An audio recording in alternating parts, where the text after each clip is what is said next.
Hey everyone, and welcome back to another Unity RPG tutorial. So in this tutorial we're going to be adding in combat text into our game. So when we actually attack enemies with a certain attack and it deals a certain amount of damage, we want to display that damage above our enemy. And we could do this for anything like dodges or parries or any other text that we want to pop up over a enemy or any kind of model. So in this case what we're going to be doing first is actually creating the combat text for our prefab. So what it's going to be is basically just a empty component. So you can go up here and create empty, and from here we're going to create a script that's just for combat text. So you just want to name that combat text and put it onto that empty game object. Now in here we could set up a few different settings if we want, or we could set it up through code. Here I just changed the fade time to 5, and then the alpha channel to 1, and the fade timer to 5, or fade out timer to 5. But you guys can mess around with these different settings and positions for where you want the text to actually display and the amount of time that you want it to display on screen. So after we create that, we just want to go ahead and create a prefab. So I've already gone ahead and created a prefab for the combat text here. And so this is the element that we're going to be spawning whenever we attack an enemy. So within this script, it'll be displaying different combat text depending on which attack we used and the different values. Because what we're going to be doing is inputting the damage. We're going to be setting which camera, which is going to be our main camera, and then the main target that we want the combat text to hover over. So if we're selecting different enemies, we want the combat text to hover over a different enemy, or if we want the text to do something else like change color or size or anything like that, we can just set it up for each individual piece of text. So from here we just want to go jump into our code. And the first thing that we're going to look at is the combat text itself. So we're just going to set up a couple of different variables here. Like I said before, main target, camera 1, and then the damage input. And then we're going to be adding in a couple of different variables for the different effects that we want our text to do. So we're going to be setting our Y position, fade time, so the amount of time that we want it to fade out. And then we're going to be creating a GUI style, which will handle the text color, size, and everything like that. The alpha of the text, so if we want the text to fade out over time. And then we want to do a random X and a random Y value for the actual position of the text. Now we just have it set at default, but you can adjust these if you want. And then the fade out timer and the target position. So we're going to go in here real quick, and in our start function we want to set the target position to the camera main world screen point, which is going to calculate the actual camera space within the GUI environment, so we can line up the text to be, well, what we're going to be doing is lining up the text from the actual GUI to the 3D model in the actual world, so we have to calculate that within here. And we're going to be doing that for the actual main target that we have set. And then camera 1, we're just going to be setting as our main camera, and yeah. So within our onGUI function, what we want to do is actually check if the main target is not null. So if we have something selected, then we do want to display the GUI text. And we're going to be taking the different positions that we have from above, and we're just going to be plugging them in here so that the positions line up with the actual 3D model itself.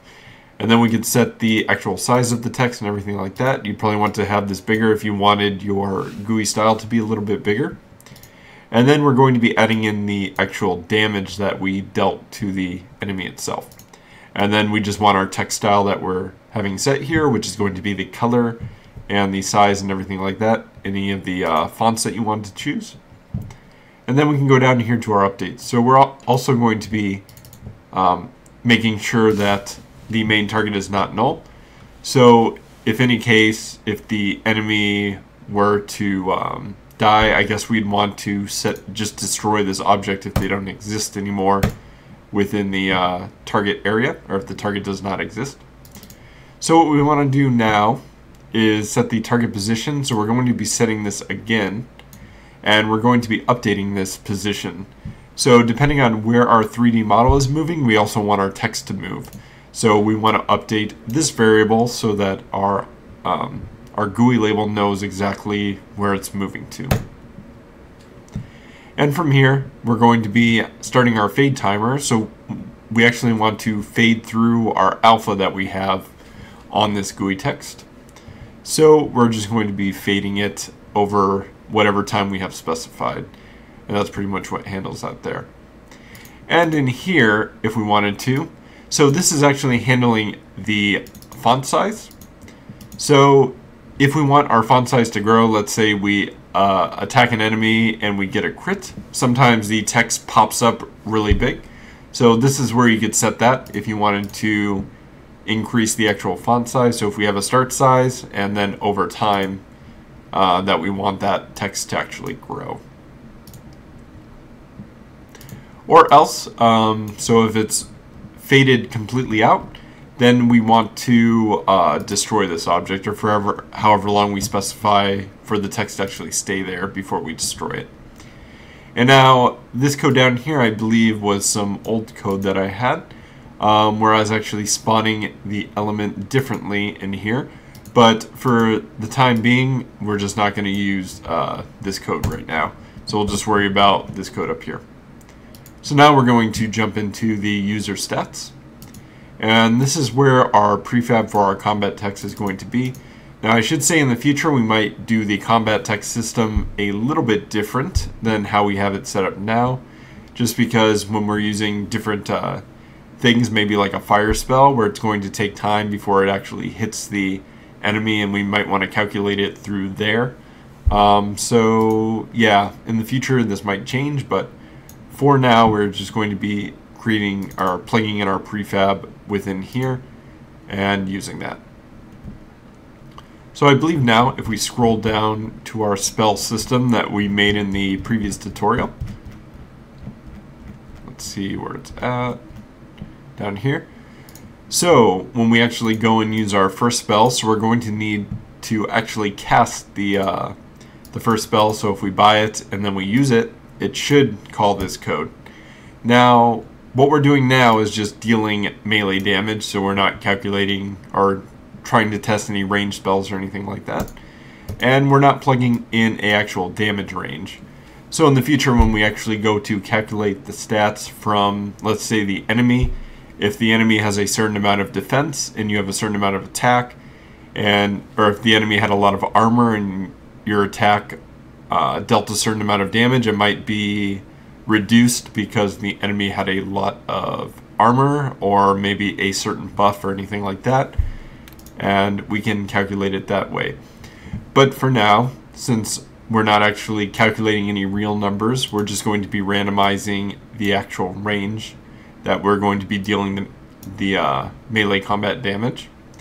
So we're actually going to be calling this piece of code right here, which is right there, and an int for damage, so that's the random that we're going to be plugging in there. So once we actually call it and transfer in the random, we actually want to plug it into our cloned object that we're going to be making. So in a previous tutorial we created a clone before, and we referenced the scripts that were on that clone, and that's what we're going to be doing for this as well. So what we're going to be doing is instantiating the combat text prefab, and we can set it for whatever position that we want. The position of the actual game object is not very important because we're just going to be actually referencing the text position and the position of the enemy that we have selected. So what we're going to be doing is taking, once we create that clone, we're going to want to assign some variables that are in it. So we have main target and damage, which is right here. There's main target and damage, so we're going to be plugging those in. And main target is going to be selected unit. So whatever enemy that the player has selected within here, that's what we're going to be plugging into the main target. So it's just going to be a game object. And then we're going to do this again for referencing the combat text, and we're going to be plugging in the damage. So for the damage of this script, we're going to be plugging in the damage variable that we got from here. So it's going to equal to whatever that random number generates. So now that we have that all set up, and you have all those settings, you're just going to need to plug the prefab onto the player slot. So just don't forget to plug that in here, and we should be ready to go. So if we go jump in game, and since our melee system, it's not really calculating the distance or anything, we'd probably want to be within a certain distance for this melee attack to work. But if we try pressing 5, you'll see that combat text starts spawning here. And you can see that it's offset a little bit from the center of the enemy. So if we actually go back into our code, and we go to our combat text, so that's pretty much what's referencing in these different areas for what we're subtracting. So if we don't want it to move over at all, we can change that.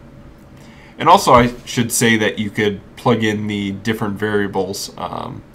Right here we have Y position, but we don't have for position X set. So if we wanted to offset that, we can do that as well. Also, if you guys want your text just to spawn and not follow the enemy, maybe you just want it to remain floating within the air, you could just get rid of that code and only call it at the beginning. So it will place it where the enemy is at, and it will leave it there on the screen until it fades out. So it would work the exact same, but it's just not going to be following the enemy, which some MMOs have, where you're chasing around enemies and they might be running and the text stays behind when they get attacked. And we could also do things like increase the X and Y position for that over time. So when we're actually attacking, if you wanted to make the text go off in a random direction, so sometimes you see it as well where it has different patterns, but now you can see that it's more centered. You can move it over a little bit if you want to center it exactly, but for now you can see that the text is scrolling up and then it will disappear after a certain amount of time. Now since this is only displaying when our camera is facing it, you can see that it kind of, so even though it's 2D text, it still works as 3D. So you can see that it disappears and reappears, and we can move it around and see it in different directions and everything. So yeah, that's a basic way to add in 3D text, and I will see you guys in the next tutorial.